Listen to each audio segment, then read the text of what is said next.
అర్జున అథవా బహునా ఏతేన జ్ఞాతేన తవ కిం. ఇవన్నీ ఊరుకునే చెప్పుకుంటూ పోతూ ఉంటే నీకేం ప్రయోజనం అయ్యా? నీకేం లాభం దీనివల్ల? కిమ్ అని అడుగుతున్నాడు, తనే ప్రశ్నిస్తున్నాడు. ఇలా నేను చెప్పుకుంటూ పోతూ ఉంటే, నువ్వు వింటూ కూర్చుంటే దీనివల్ల ఏమైనా ప్రయోజనం ఉందా? ఇప్పుడు జరగాల్సినటువంటిది ఏమిటి? యుద్ధం. కాబట్టి నువ్వు వింటూ, నేను చెప్పమంటే చెప్తా. ఎప్పుడు చెప్తా? యుద్ధం అంతా అయిపోయిన తర్వాత కావాలంటే రా, మా ఇంటికి రా, ద్వారకకి రా, అక్కడ కూర్చోబెట్టి చక్కగా నీకు ఒక వారం రోజులు భోజనం పెట్టి మరీ కూర్చోబెట్టి చెప్తా. అంతే తప్ప ఇప్పటికిప్పుడు అన్నీ చెప్పమంటే నా వల్ల కాదు. ఏం తెలుసుకుని ఏం చేస్తావు? ఇప్పుడు ఊరికినే నా గురించి నీకు ఇప్పుడు నా గురించి మీకు చెప్పానండి బోల్డ్ అంతా, దానివల్ల ఏమైనా ప్రయోజనం ఉందా మీకు? ఏం ప్రయోజనం? నేను చెప్పాలనుకున్నది భగవద్గీత అంతవరకే తప్ప నా గురించి చెప్పుకుంటూ పోయాను అనుకోండి, ఏమంటారు చివరికి? సొంత డబ్బా కొట్టుకుంటున్నాడండి అంటారు. అవసరమా మనకు ఆ మాట? ఆ చెడ్డ మాట అవసరమా మనకి? కాబట్టి శ్రీకృష్ణుడి బాధ కూడా ఏంటంటే, ఊరినే చెప్పుకుంటూ పోతే నీకేమయ్యా లాభం? ఏముంది దానిలో? ఇదం కృష్ణం, చివరిగా ఒక్కటి చెప్తున్నాను చూడు, దాన్ని గుర్తుపెట్టుకో. ఇదం కృష్ణం అహం ఏక అంశేన విష్టభ్య స్థిత. ఇదం సర్వం, మొత్తం ఇక్కడ నువ్వు తెలుసుకోగలిగినటువంటిది, నీకు తెలిసినటువంటిది, ఇక్కడ ఉన్నటువంటిది అంతా ఏదైతే ఉందో ఏక అంశ, నా ఒక్కడితోనే ఇదంతా కూడా భరించి ఉన్నాను, నేనే అంతటా వ్యాపించి ఉన్నాను. ఇదొక్క విషయం తెలుసుకో. ఇప్పటి వరకు నేను చెప్పినటువంటివి మాత్రమే కాదు, ఇంకా చాలా ఉన్నాయి చెప్పాలనుకుంటే. అవి కానీ, లేదా రేపొద్దున నువ్వు ఇంకేమన్నా తెలుసుకుని ఉంటే నా విభూతుల గురించి అవి కానీ, ఇంతకుముందు ఎప్పుడన్నా నీకు తెలిసినటువంటివి ఏమన్నా ఉంటే అవి కానీ, ఏవైనా సరే ఈ గొప్ప గొప్ప విషయాలన్నిట్లో కూడా నా అంశతోటే ఇదంతా వస్తోంది. నా అంశం ఉండబట్టే ఇవన్నీ గొప్పగా దివ్యంగా వ్యక్తమవుతున్నాయి అన్న విషయాన్ని నువ్వు తెలుసుకో అని చెప్పి, ఈ విభూతుల గురించి, తన యొక్క ఉనికి గురించి, తన యొక్క వ్యక్త స్వరూపాల గురించి అనేకమైనటువంటి విషయాలు మనకి ఈ 10వ అధ్యాయంలో ఇప్పటిదాకా చర్చించడం జరిగింది.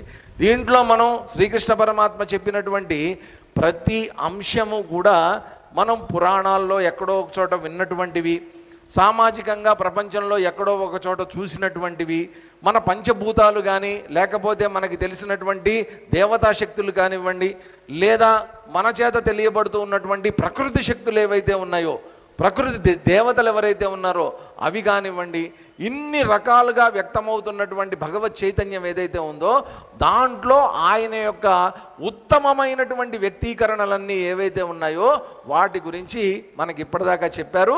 ఇవి కాకుండా చాలా ఉన్నాయి, అంతటా ఉన్నటువంటిది నేనే కాబట్టి సర్వం. ఇంకొకటి కూడా గుర్తుపెట్టుకోండి, భగవంతుడు ఒక్కొక్కటి చెప్పుకుంటూ వచ్చాడు కదా. ఇప్పుడు ఉచ్చై శ్రవసమ శివానాం అన్నాడు. ఉచ్చై శ్రవసం గురించి మనకి తెలుసు, పురాణాల్లో మనం చదివాము. లేకపోతే అదేమిటి, ఐరావతం గజేంద్రాణం అన్నారు. పెద్ద పెద్ద ఏనుగుల్లోకెల్లా ఐరావతం అనేటువంటి ఏనుగు ఏదైతే ఉందో అది నేను అని అన్నారు. మిగతా ఏనుగులు ఆయనవి కావా? మిగతా ఏనుగుల్లో ఆయన లేడా? మిగతా ఏనుగుల్లో ఉన్నది ఆయనే. కాకపోతే ఏంటంటే ఏనుగుల్లో ఒక గొప్పదాన్ని చెప్తే, అరే బాగా చదువుకోరా అని మనం పిల్లవాడికి చెప్తాం. బాగా చదువుకోరా అని చెప్తూ ఏం చెప్తాం వాడికి? బాగా చదువుకున్నటువంటి వాళ్ళు చాలామంది ఉన్నారు. వాళ్ళల్లా చదువుకో, వీళ్ళల్లా చదువుకో, అంత అవ్వాలి, నువ్వు ఇంత అవ్వాలి అని చెప్తాం. కానీ ఏం చేస్తాం? ఏదో ఒక పేరు చెప్తాం. అరే ఐన్స్టీన్ అంతటి వాడివి కావాలరా అంటాం. అయ్యాడా పెట్టాడా? అబ్దుల్ కలాం అంతటి వాడివి కావాలరా అంటాం. అంటే ది బెస్ట్ అబ్దుల్ కలాం, మనకి తెలిసినటువంటి సైంటిస్టుల్లో బెస్ట్ ఎవరు? అబ్దుల్ కలాం, మనకి తెలిసినటువంటి వాళ్ళల్లో. కాబట్టి అంతటి వాడు అవ్వాలరా అని ఆశీర్వదిస్తాం, దీవిస్తాం, చెప్తాం, సలహా ఇస్తాం. కాదు మిగతా వాళ్ళందరూ సైంటిస్టులు కాదా? మిగతా వాళ్ళు ఎవరు రీసెర్చ్లు చేయలేదా? కాబట్టి ఉన్న వాళ్ళల్లో గొప్ప వాళ్ళని గురించి ఒకళ్ళని తీసుకుని మనం చెప్పడం అలవాటు అనమాట. అట్లాగే శ్రీకృష్ణ పరమాత్మ కూడా తన విభూతుల్లో ముఖ్యమైనటువంటి వాటిని తీసుకుని కొన్ని చెప్పాడే తప్ప అంతటా ఉన్నటువంటిది మాత్రం ఒకటే గుర్తుపెట్టుకో, ఇవి ఉన్నా, ఇవి అయినా, ఇవి కాకపోయినప్పటికీ కూడా మమ ఏకవంశ సంభవం, నా యొక్క అంశతోనే ఈ ప్రపంచం యావత్తు కూడా నిలబడి ఉంది. నేనే భరిస్తున్నా, నేనే ధరించి ఉన్నా.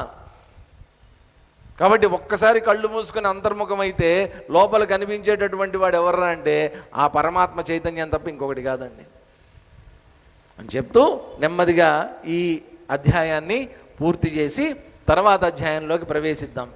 ఓం తత్సత్. ఇతి శ్రీమద్భగవద్గీతాసు ఉపనిషత్సు బ్రహ్మ విద్యాయాం యోగశాస్త్రే శ్రీకృష్ణార్జున సంవాదే విభూతి యోగో నామ దశమోऽధ్యాయః. అథ ఏకాదశోऽధ్యాయః. విశ్వరూప సందర్శన యోగః. అర్జున ఉవాచ మదనుగ్రహాయ పరమం గుహ్యమధ్యాత్మ సంజ్ఞితం యత్వయోక్తం వచస్తేన మోహోయం విగతో మమ. అర్జున ఉవాచ మదనుగ్రహాయ పరమం గుహ్యమధ్యాత్మ సంజ్ఞితం యత్వయోక్తం వచస్తేన మోహోయం విగతో మమ. అర్జున ఉవాచ. అర్జునుడు యొక్క వాక్యాలతోటి ఈ విశ్వరూప సందర్శన యోగం అనేటువంటిది ప్రారంభమైంది. దీన్ని ఏమంటారంటే, ఈ యోగం మామూలుగా విశ్వరూప సందర్శనం జరిగింది కాబట్టి విశ్వరూప సందర్శన యోగం అని పేరు రావటం మామూలే. అది అయితే ఏంటంటే, మనం మీ అందరికీ నేను ఒక ఉదాహరణ చెప్పా. మొత్తం భగవద్గీత గురించి మొట్టమొదటి రోజునే చెప్పా. ఇదంతా ఏంటంటే 3 కాన్సెప్ట్స్ మీద ఆధారపడి ఉంటుంది భగవద్గీత అంతా. మొదటి 6 అధ్యాయాలు కూడా దాన్నంతా కర్మ షట్కము అని అన్నాం. తర్వాత 6 అధ్యాయాలు కూడా భక్తి షట్కము అని అన్నాం. తర్వాత 6 అధ్యాయాల్ని జ్ఞాన షట్కము అని పేరు పెట్టాం. దీనికి స్వామి చిన్మయానందుల వారు ఇచ్చినటువంటి ఒక చక్కటి ఉదాహరణని మీ ముందుంచా నేను. ఆయన దీనికి పెట్టినటువంటి పేరు ఏంటంటే మైనింగ్, మెల్టింగ్, మోల్డింగ్ అన్నారు ఆయన. అంటే ఒక వస్తువు తయారవ్వాలంటే ముందు భూమిలో ఉండేటటువంటి ముడి సరుకుని బయటికి తీయటం, తర్వాత దాన్ని ప్యూరిఫై చేయటం, తర్వాత దాన్ని ఏం చేయాలి, మెల్టింగ్, పూర్తిగా కరగబెట్టాలి దాన్ని. అత్యధిక ఉష్ణోగ్రతల దగ్గర కొన్ని లోహాలు అయితే 600 డిగ్రీలు 700 డిగ్రీలు సెంటీగ్రేడ్ దగ్గర తప్ప అవి కరగవు. అవి కరగటం అంటే ఎట్లా కరిగిపోవాలి, ద్రవ రూపంలోకి వచ్చేయాలి. ఇప్పుడు మీరు విశాఖపట్నం స్టీల్కి వెళ్ళారనుకోండి, వైజాగ్ స్టీల్కి వెళ్ళారనుకోండి, అక్కడ స్టీల్ ఎలా ఉంటుందంటే ఓ పెద్ద ఫర్నేస్లో దాన్ని అంతా కూడా మండించి ఆ ప్యూరిఫై అయిపోయినటువంటి స్టీల్ అంతా కూడా మనకింటి దగ్గరికి రాడ్స్ ఫామ్లోనూ షీట్స్ ఫామ్లోనూ వస్తుంది. కానీ అక్కడ మాత్రం అది ఎలా ఉంటుందంటే ద్రవ రూపంలో ఉంటుంది. అది ఇట్లా పోస్తే ఇట్లా మనం ఏదో ఇంట్లో రసము సాంబారు పోసినట్టు పోసుకోవచ్చు దాన్ని. అలా ఎర్రగా కణకణలాడే అగ్నిలాగా మండుతూ ఉన్నటువంటి ద్రవ రూపంలోకి వచ్చేసేయాలి ఆ స్టీలు. వచ్చిన తర్వాత దాన్ని ఏం చేస్తారు, ఏ ఆకారంలో కావాలంటే ఆ ఆకారంలోకి మోల్డ్ చేసుకుంటారు. కాబట్టి మొట్టమొదట మైనింగ్ జరగాలి, తర్వాత మెల్టింగ్ అనేటువంటిది జరగాలి, ఈ మెల్టింగ్ తర్వాత మోల్డింగ్ అనేటువంటిది జరుగుతుంది. ఇప్పుడు మనమంతా దేంట్లో ఉన్నామంటే మెల్టింగ్లో ఉన్నాం. ఇది భక్తి షట్కం జరుగుతోంది ఇప్పుడు. ఇదేంటంటే అర్జునుడు అనేటువంటి ఒక ముడిసరుకు ఎట్లా ఉన్నాడండి. మొట్టమొదటి అర్జునుడు ఏడుపు గొట్టు మొహం వేసుకొని ఏడుస్తూ, మన భాషలో చెప్పుకోవాలంటే ఏడుపు గొట్టు మొహం అనమాట, ఏడుస్తూ అంత పెద్ద యుద్ధం చేస్తానని విర్రవీగినటువంటి వాడు కాస్త నీరు గారిపోయినటువంటి వాడు. ధర్మం ఏమిటో అధర్మం ఏమిటో తెలియట్లేదు కృష్ణ, నాకు జ్ఞానబోధ చెయ్యి అని అడిగినటువంటి అర్జునుడు ఆయన. అటువంటి అర్జునుడిని ఇక్కడ జ్ఞానబోధ చేసుకుంటూ వస్తూ వస్తూ వస్తూ ఉంటే కర్మయోగం అంతా చెప్పి భక్తి యోగంలోకి ప్రవేశించిన తర్వాత విభూతులన్నీ వివరించిన తర్వాత అప్పుడు చెప్తున్నటువంటి మాట ఇది. కాబట్టి ఇక్కడ ఏంటంటే పరిపూర్ణమైనటువంటి శరణాగతి అర్జునుడిలోంచి శ్రీకృష్ణుడి పట్ల వ్యక్తం అవుతుంది. అందుకనే స్వామి చిన్మయానంద గారు ఏమంటారంటే ఈ అధ్యాయాన్ని, ఈ విశ్వరూప సందర్శన యోగాన్ని మెల్టింగ్ పాయింట్ అంటారు. Melting point. ఒక భక్తుడు అనేటువంటి వాడు తన హృదయాన్ని కరిగిపోవాలన్నమాట పూర్తిగా. ఆ హృదయం ఎప్పుడు కరిగింది? విభూతులన్నీ విన్న తర్వాత కరిగింది కానీ ఇప్పుడు దాన్ని మోల్డింగ్లోకి తీసుకొచ్చే ముందు ఏం చేయాలంటే దీన్ని ప్యూరిఫికేషన్ అన్నమాట. శరణాగతి పొందినటువంటి అంతఃకరణాన్ని శుభ్రం చేసేటటువంటి విధానం అన్నమాట ఇదంతా. కాబట్టి ఇక్కడ పూర్తిగా భగవానుడి పట్ల శరణాగతిని ప్రదర్శించి ఇక్కడ విశ్వరూపాన్ని ప్రదర్శించమని అడిగేటటువంటి చాప్టర్ ఇది. దాంట్లో ఆయన యొక్క విశ్వరూపాన్ని ఇదంతా కూడా మనం చూడబోతాం.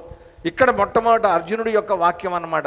ఈ శరణాగతిలో ఆయన అన్నటువంటి మాట ఏంటంటే, అర్జున ఉవాచ, అర్జునుడు ఏమంటున్నాడంటే, మదనుగ్రహాయ పరమం గుహ్యం, నా అనుగ్రహం కోసమని, నన్ను అనుగ్రహించి నన్ను ఉద్ధరించడం కోసం అని చెప్పి పరమ గుహ్యం, పరమమైనటువంటి రహస్యమైనటువంటి అధ్యాత్మ సంగీతం, అధ్యాత్మం అనేటువంటి పేరు కలిగినటువంటి యత్ త్వయా ఉక్తం అనే పేరు కలిగినటువంటి జ్ఞానం ఏదైతే నీ చేత చెప్పబడిందో ఇప్పటిదాకా, తేన మమ అయం మోహ విగత, ఇది డిక్లేర్ చేశాడు.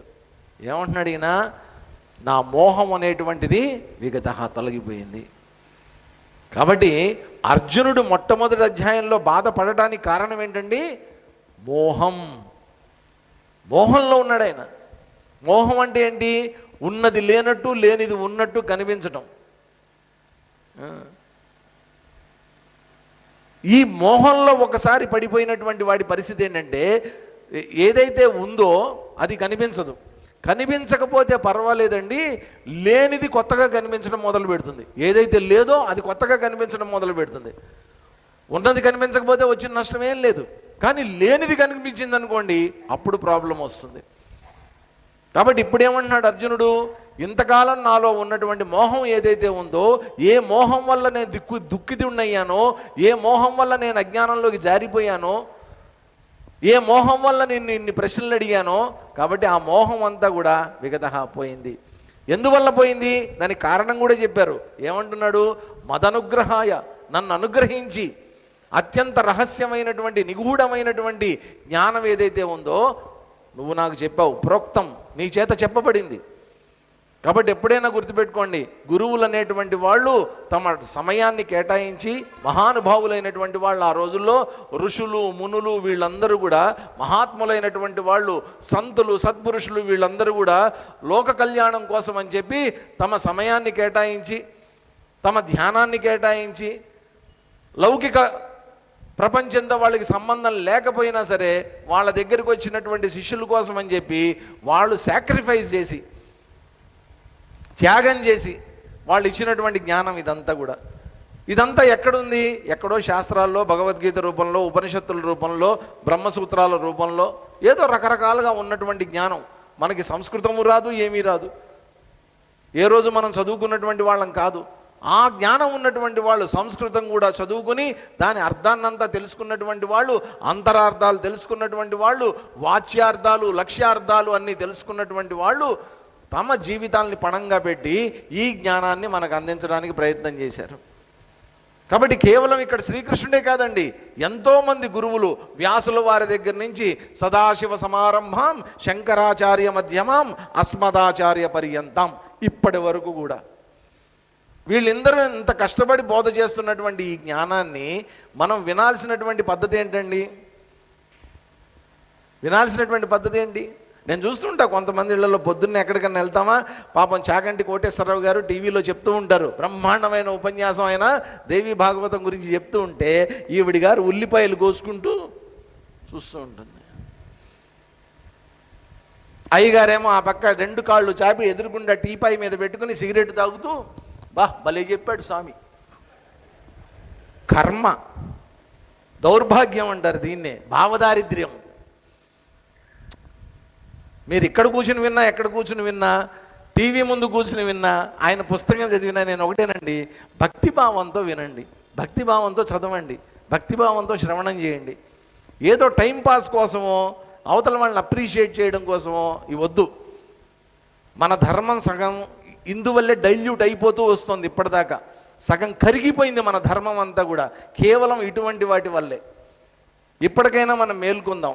ఏదైతే మనం రోజులో ఒక అరగంటో పావు గంటో ఒక గంటో ఏ ఆధ్యాత్మిక జీవితానికి మనం కేటాయిస్తున్నామో, ఇక్కడ అర్జునుడు ఏ విధంగా అయితే సిన్సియర్గా తన ప్రాబ్లం ఏంటో తెలియజెప్పి శ్రీకృష్ణ పరమాత్మ దగ్గర నుంచి సమాధానాలు రాబట్టాడో, ఆ విధంగా మనం కొంతన్న సమయాన్ని కేటాయించి విని అర్థం చేసుకుని దాన్ని మళ్ళా మననం చేసుకుని ఆకళింపు చేసుకోవడానికి ప్రయత్నం చేయాలి. అంతే తప్ప సరదాకి విని వదిలేయటం మాత్రం కాదండి ఇదంతా కూడా. కాబట్టి ఎంతోమంది యూట్యూబుల్లో చెప్తున్నారు, టీవీల్లో చెప్తున్నారు, బ్రహ్మాండంగా జరుగుతున్నాయి ఇవన్నీ కూడా. ఇదివరకు ఎప్పుడూ లేనటువంటి అవకాశాలు, విస్తారమైనటువంటి అవకాశాలు ఈ సోషల్ మీడియా ద్వారా కరోనా వచ్చిన దగ్గర నుంచి మనకు అందుబాటులోకి వచ్చాయి చక్కగా. వీటినన్నింటినీ సద్వినియోగం చేసుకోవడం అనేటువంటిది మన చేతుల్లో ఉన్నటువంటి పని ఇదంతా కూడా. కాబట్టి భగవానుడు ఎప్పుడు కూడా ఏం చేస్తున్నాడు, ఆయన విస్తారంగానే చెప్తూ ఉన్నాడు. కానీ అంత జ్ఞానం పొందిన తర్వాత మనలో జరగాల్సినటువంటిది ఏంటి? మోహం. ఏ మోహం అయితే నన్ను ఆవరించిందో, ఏ మోహం వల్ల ఈ ప్రపంచం ఇంకా ఉంది అని నేను అనుకుంటున్నానో, ఏ మోహం వల్ల నేను ఇన్ని కష్టాలు నష్టాలు అనుభవిస్తూ ఉన్నానో, ఆ మోహంలోంచి బయట పడేయకపోతే ఈ జ్ఞానం వల్ల, ఈ ఉపనిషత్తుల వల్ల, ఈ భగవద్గీత వల్ల అసలు ఈ ప్రపంచానికి ఎటువంటి లాభము లేదు. ఇవి ఉన్నవే అందుకు, మన మోహాన్ని తొలగించడం కోసమే. శోక మోహ నివృత్త్యర్థం గీతాశాస్త్రం. శోకాన్ని మోహాన్ని నివారించడం కోసమని గీతాశాస్త్రం చెప్పబడింది. ఎందుకని? అర్జునుడిలో ఉన్నటువంటి వారేండే శోకము మోహము. మోహం వల్ల శోకం వచ్చింది, శోకం వల్ల కుప్పగూలిపోయాడు ఆయన. అందుకని ఇక్కడ ఏమంటున్నాడు అర్జునుడు, నీ యొక్క కృప వల్ల, నీ యొక్క అనుగ్రహం వల్ల నువ్వు నాకు సమయాన్ని కేటాయించి, ఏ సమయంలో అయితే నేను పూర్తిగా కుంగిపోయానో అటువంటి సమయంలో, సంక్లిష్టమైనటువంటి యుద్ధ సమయంలో నన్ను ఉద్ధరించావయ్యా. యతచ త్వయా ఉక్తః, ఏదైతే నువ్వు చెప్పినటువంటిది ఏదైతే ఉందో దానివల్ల నా మోహం అనేటువంటిది తొలగిపోయింది అనేటువంటిది మొట్టమొదటి శ్లోకంలో చెప్పాడు. కాబట్టి తర్వాత అర్జునుడు మాట్లాడినటువంటి ఒక 3 శ్లోకాల తర్వాత శ్రీకృష్ణ పరమాత్మ మధ్యలో సంజయుడు ఎంటర్ అవుతాడు. మధ్యలో ఒక చిన్న కథ, ఒక 5-6 శ్లోకాలు సంజయుడు కూడా మాట్లాడటం జరుగుతుంది. సంజయుడిని మర్చిపోయాం మనం. ఎప్పుడో మొట్టమొదట మాట్లాడాడు ఆయన, మొదటి అధ్యాయంలో మాట్లాడాడు, తర్వాత ఎక్కడ కనిపించలే, మళ్ళీ ఇప్పుడు కనిపిస్తాడనమాట. ఎందుకనంటే ఈ అద్భుతమైనటువంటి అధ్యాయం ఏదైతే ఉందో, ఈ విశ్వరూప సందర్శనం ఏదైతే ఉందో, దీని యొక్క ప్రాశస్త్యమే అట్లాంటిది. విశ్వరూపాన్ని స్వయంగా అర్జునుడికి అడిగంగానే చూపించినటువంటి పరమాత్మ శ్రీకృష్ణ పరమాత్మ. అందుకోసం అని చెప్పి ఈ శ్లోకాలను జాగ్రత్తగా రేపటి నుంచి మనం అధ్యయనం చేద్దాము. ఇవాళ మీకు ఒక విషయం